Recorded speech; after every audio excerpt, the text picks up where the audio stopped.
नमस्कार दोस्तों, हमारे YouTube चैनल बुक्स प्ले में आपका स्वागत है।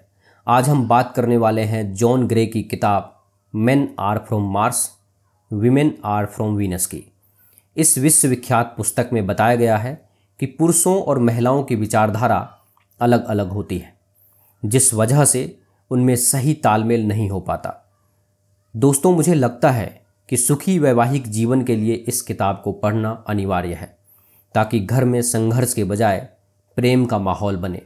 इस किताब में वह सब कुछ बताया गया है जो पुरुष महिलाओं के बारे में जानना चाहते हैं और महिलाएं पुरुषों के बारे में। दोस्तों, ये वीडियो का 11वां पार्ट है। इस वीडियो के अगले पार्ट का लिंक नीचे डिस्क्रिप्शन में दे दिया हूँ। इस वीडियो को देखने के बाद आप बाकी पार्ट्स को ज़रूर देखें। तो चलिए शुरू करते हैं। 12 प्रकार का प्रेम। दोस्तों, यहाँ पर लेखक बता रहे हैं कि प्रेम की अनुभूति को 12 प्रकार से अभिव्यक्त किया जा सकता है, जिनमें से 6 अनुभूतियाँ महिलाओं की मूलभूत भावनात्मक आवश्यकताएं हैं, जबकि 6 अनुभूतियाँ पुरुषों की मूलभूत भावनात्मक आवश्यकताएं हैं। महिलाओं और पुरुषों की मूलभूत प्रेम आवश्यकताएं। महिलाएं चाहती हैं उनका ख्याल रखा जाए, जबकि पुरुष चाहते हैं उन पर विश्वास किया जाए। महिलाएं चाहती हैं उन्हें समझा जाए, पुरुष चाहते हैं उन्हें स्वीकार किया जाए। महिलाएं चाहती हैं उन्हें सम्मान दिया जाए, पुरुष चाहते हैं उन्हें सराहा जाए। महिलाएं निष्ठा चाहती हैं, पुरुष तारीफ चाहते हैं। महिलाएं अपनी बात का समर्थन चाहती है, पुरुष चाहते हैं कि उनसे संतुष्ट हुआ जाए।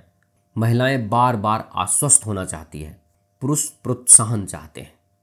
चमकते कवच वाले योद्धा की कहानी। दोस्तों, हर पुरुष के भीतर एक हीरो या चमकते कवच वाला योद्धा छुपा होता है। वह चाहता है कि वह अपनी प्रेमिका की रक्षा करे, उसकी सेवा करे। जब प्रेमिका उस पर भरोसा करती है तो वह अपनी पूरी क्षमता से उसकी मदद करता है, वह उसका पूरा ख्याल रखता है। जब महिला उस पर पूरा भरोसा नहीं करती तो कुछ समय बाद वह उसका ख्याल रखना छोड़ देता है। कल्पना कीजिए, चमकते कवच वाला कोई योद्धा जंगल से गुजर रहा है। अचानक वह किसी युवती की चीख सुनता है। तत्काल वह उस तरफ अपना घोड़ा दौड़ा देता है। वह देखता है कि महल में एक राजकुमारी राक्षस के चंगुल में फंसी हुई है। योद्धा तत्काल अपनी तलवार निकालता है और राक्षस को मौत के घाट उतार देता है। इसका परिणाम यह होता है कि राजकुमारी उससे प्रेम करने लगती है। पूरे राज्य के लोग उसे सर आंखों पर बिठाते हैं, उसे हीरो माना जाता है। राजकुमारी और योद्धा एक दूसरे से प्रेम करने लगते हैं। 1 महीने बाद योद्धा किसी यात्रा पर बाहर जाता है। वापस लौटते समय वह अपनी प्रिय राजकुमारी की मदद मांगने वाली चीख एक बार फिर सुनता है। दूसरे राक्षस ने महल पर हमला कर दिया है। योद्धा वहां पहुंचता है और अपनी तलवार बाहर निकालता है ताकि वह राक्षस को मार सके, परंतु तभी राजकुमारी टावर से चिल्लाकर कहती है, नहीं, तलवार मत निकालो। इसके बजाय अगर तुम रस्सी के फंदे का प्रयोग करोगे तो राक्षस आसानी से मर जाएगा। वह ऊपर से रस्सी का फंदा फेंकती है और बताती है कि इसका प्रयोग कैसे किया जाए। योद्धा राजकुमारी के निर्देशों का पालन करता है। वह रस्सी के फंदे को राक्षस की गर्दन में डालकर उसका गला घोंट देता है। पूरे राज्य में खुशी छा जाती है, परंतु इस उत्सव में योद्धा को यह लगता है कि उसने तो कुछ किया ही नहीं है। चूंकि उसने तलवार के बजाय फंदे से राक्षस को मारा, इसीलिए उसे महसूस होता है कि अब वह शहर के लोगों के विश्वास और प्रशंसा के योग्य नहीं है। इस घटना के बाद वह थोड़ा निराश हो जाता है और अपने कवच को चमकाना भूल जाता है। 1 महीने बाद वह दूसरी यात्रा पर जाता है। जब वह अपनी तलवार ले जाता है तो राजकुमारी उसे याद दिलाती है कि वह याद से रस्सी भी साथ ले जाए। घर लौटते समय वह देखता है कि एक और राक्षस ने महल पर हमला कर दिया है। इस बार वह अपनी तलवार लेकर झपटता है, परंतु झिझकता है कि शायद उसे रस्सी के फंदे का प्रयोग करना चाहिए। इतनी देर में राक्षस उस पर आग उगलकर उसके दाहिने हाथ को जला देता है। दुविधा में वह ऊपर की तरफ देखता है और वहां उसे राजकुमारी झांकती हुई दिखती है। उसके मुंह में जहर डाल दो, वह चिल्लाकर कहती है। रस्सी के फंदे से काम नहीं चलेगा। वह उसे ऊपर से जहर फेंक देती है, जिसे योद्धा राक्षस के मुंह में डालकर उसे मार देता है। सभी खुश हो जाते हैं, परंतु योद्धा को अपने आप पर शर्म आती है। 1 महीने बाद वह एक और यात्रा पर जाता है।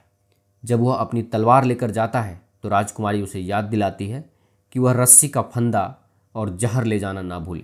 वह उसके सुझाव से चिढ़ जाता है, परंतु वक्त और ज़रूरत के लिए उन्हें भी साथ रख लेता है। इस बार अपनी यात्रा में वह एक और दुखी युवती की चीख सुनता है जो मदद के लिए चिल्ला रही है। जब वह उसकी मदद के लिए जाता है तो राक्षस को मारने के लिए अपनी तलवार निकालता है तो वह एक बार फिर से झिझकता है। वह सोचता है कि क्या मैं अपनी तलवार से इसे मारूं या रस्सी के फंदे से या जहर से। राजकुमारी क्या कहेगी। एक पल के लिए वह दुविधा में रहता है, परंतु तभी उसे याद आता है कि राजकुमारी से मिलने से पहले उसके पास सिर्फ तलवार हुआ करती थी। नए जोश और आत्मविश्वास के साथ वह रस्सी के फंदे और जहर को दूर फेंक देता है और अपनी भरोसेमंद तलवार के साथ राक्षस से भिड़ जाता है। वह राक्षस को मार देता है और उस शहर के लोग भी खुशियां मनाने लगते हैं। चमकते कवच वाला योद्धा अपनी राजकुमारी के पास फिर कभी नहीं लौटा। वह इसी नए गांव में रहने लगा और पूरी जिंदगी सुख से रहा। उसने आखिरकार शादी भी की, परंतु शादी करने से पहले उसने यह पक्का कर लिया कि उसकी पत्नी उसे रस्सी के फंदे और जहर की सलाह तो नहीं देगी।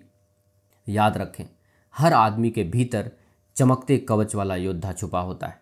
हालांकि कभी कभार सलाह हर आदमी को पसंद आती है, परंतु ज़्यादा सलाह देने से उसका आत्मविश्वास कम हो सकता है और वह आपसे चिढ़कर हमेशा के लिए दूर जा सकता है। महिलाओं की आम गलतियाँ। महिलाएं पुरुष का व्यवहार सुधारने की कोशिश करती है और बिन मांगी सलाह देकर उसकी मदद करना चाहती है, और इस बात से पुरुष को लगता है कि महिला उस पर भरोसा नहीं करती। महिला अपनी परेशानियां सुनाकर उसे बदलने की या उसके व्यवहार को नियंत्रित करने की कोशिश करती है, और पुरुष को लगता है कि वह जैसा है उसे उसी रूप में स्वीकार नहीं किया जा रहा। महिला इस बात के लिए कृतज्ञ नहीं होती कि पुरुष ने उसके लिए कितना किया है, बल्कि इस बात की शिकायत करती है कि पुरुष ने क्या नहीं किया है। इस बात से पुरुष को लगता है कि उसे सराहा नहीं जा रहा और उसके अच्छे कामों को महत्व नहीं दिया जा रहा। महिलाएं पुरुष के व्यवहार को ठीक करती रहती है और हमेशा यह बताती रहती है कि क्या करना चाहिए क्या नहीं, जैसे कि वह एक छोटा बच्चा हो। और इस बात से पुरुष को प्रेम का अनुभव इसीलिए नहीं होता क्योंकि महिलाएं हमेशा उसकी बुराई ही करती रहती है, तारीफ नहीं करती। जब पुरुष निर्णय लेता है या पहल करता है तो महिलाएं उसे सुधारती है या उसकी आलोचना करती है।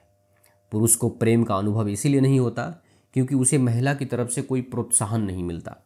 दोस्तों, अब बात करते हैं पुरुषों की आम गलतियाँ। पुरुष सुनता नहीं है, उसका ध्यान जल्दी भटक जाता है, वह रुचि नहीं लेता या चिंतातुर होकर सवाल नहीं पूछता। महिला को प्रेम का अनुभव इसीलिए नहीं होता क्योंकि उसे लगता है कि उसका ख्याल नहीं रखा जा रहा, उसकी तरफ पूरा ध्यान नहीं दिया जा रहा। पुरुष महिलाओं की बातों का तथ्यात्मक अर्थ निकालता है और उसे सही बात समझाने की कोशिश करता है। वह सोचता है कि महिला समाधान की तलाश में है, इसीलिए वह उसे समस्या का हल बताने लगता है।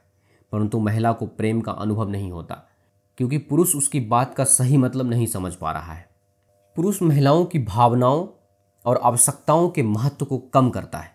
उसकी नज़रों में बच्चे या नौकरी ज़्यादा महत्वपूर्ण होते हैं, और इस बात से महिला को प्रेम का अनुभव इसीलिए नहीं होता क्योंकि पुरुष उसके प्रति पूर्ण निष्ठा नहीं रखता है और उसे नंबर 1 पे नहीं रखता। पुरुष सुनने के बाद भी कुछ नहीं कहता और बस यूं ही चल देता है। इस बात से महिलाएं असुरक्षित महसूस करती है क्योंकि पुरुष ने उसे बार बार आश्वस्त नहीं किया है। आप देख रहे हैं जॉन ग्रे द्वारा लिखी गई book men are from Mars women are from Venus की समरी। यह समरी आपको कैसी लगी कृपया हमें नीचे कमेंट बॉक्स में कमेंट करके ज़रूर बताएं।